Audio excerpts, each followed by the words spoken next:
Well, let's bring in our favourite royal reporter, Kinsey Schofield, who joins us this morning with her assessment of this not royal tour. What did you make of it all? From my point of view, I've seen an awful lot of Meghan's sort of fixed, happy, posed, smiling face and Harry looking quite stressed out. I don't know if you've spotted that. I was watching some footage of the national anthem being played and Meghan looking delighted and Harry looking mortified. There were a few moments like that over the course of the last few days, weren't there? I agree. I do think that Meghan is obviously the skill-trained actress, and Prince Harry has a bit of a problem hiding some of his anxiety sometimes. But Meghan being by his side certainly calms him down and helps him out throughout that process.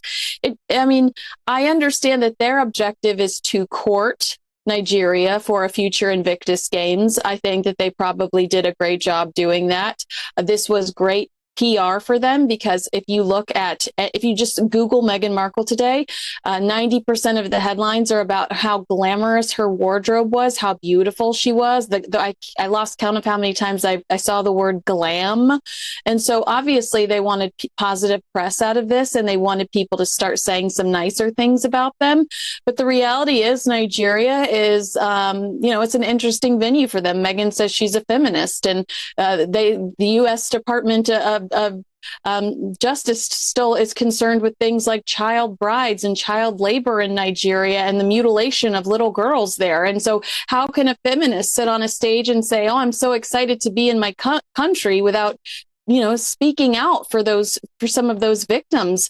There are real human rights violations happening there today, yesterday, every day. And it seems odd that these two would come there and do this kind of like Disneyland show with all these smiles and act like everything's fine and normal, and not speak out against it. There's the word, act like Hillary Clinton. Hillary Clinton's a very, very polished politician, but she has an act which Meghan has copied, which is she walks into an empty room, and it doesn't matter who's there, who's not there, whatever. Hillary Clinton comes in and goes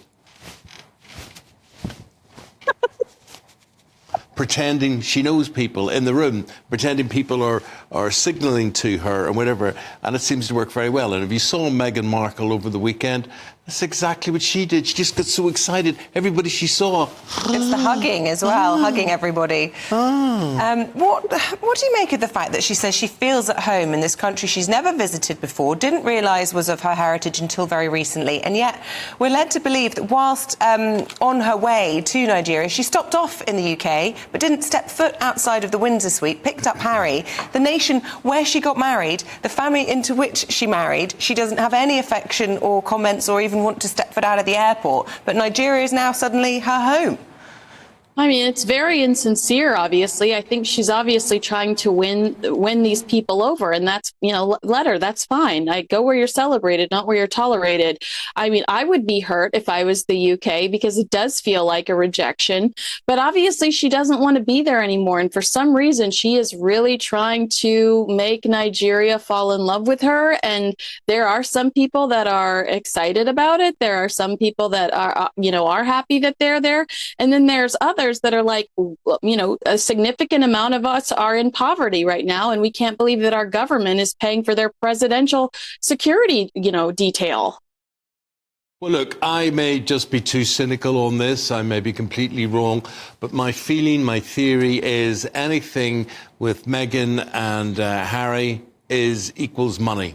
So everything they're involved in, if there's cash at the end of it, or the possibility of cash, or cementing them in a very good business position, they will have it. And this is an example, in my opinion. I may be wrong. Stand by to tell me that I am wrong today. But they just see cash signs. What's the currency of Nigeria? Oh, I don't know. Good question. I mean, I think that their yearly salary is like $200 American dollars. I think the ultimate objective is to have that respect that they had when they were members of the royal family and be seen that way. And that's what they were trying to do. And some people will fall for it again. But at the end of the day, a week ago, she was driving around Montecito handing people jars of jam. Yes, that's true. Are you falling for it? No, I mean, I'm going to eat my jam from the official royal family. That's the only jam for me.